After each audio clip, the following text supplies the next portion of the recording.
Donc, l'exercice 9.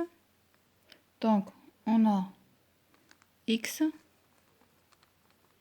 ça est égal à log de e sur 1 moins e. Donc, e suit une loi uniforme. E suit une loi uniforme sur 0,1. Donc, il faut déterminer la loi de x. D'accord. Pour déterminer la loi de x, ça veut dire qu'il faut calculer fx de x, qui est par définition p de x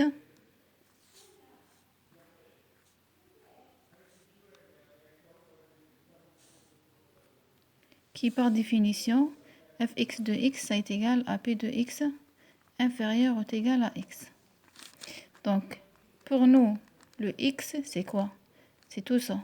C'est log de e sur 1 moins e inférieur ou égal à petit x.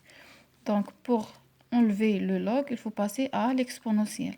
Donc, ça donne exponentiel, c'est exponentiel log de e sur 1 moins e, c'est directement e sur 1 moins e inférieur ou égal à exponentiel x.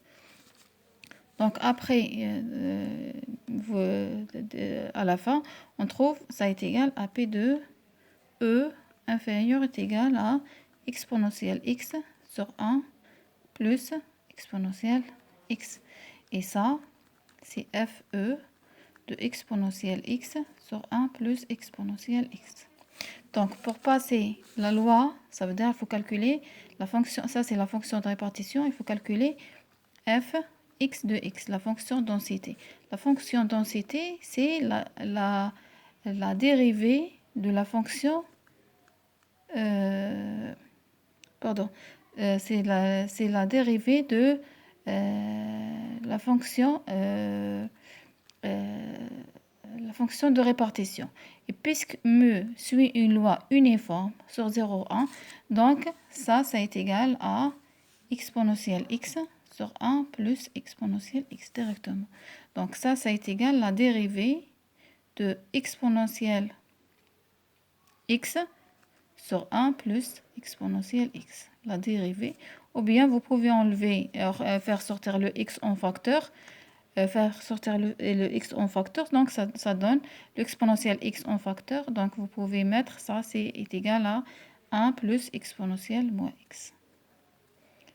La dérivée de tout ça, donc c'est la dérivée de 1, c'est 0 fois ça, donc c'est 0, moins la dérivée de, donc moins, la dérivée de exponentiel moins x, donc moins exponentiel moins x sur 1 plus exponentiel moins x, le tout au carré.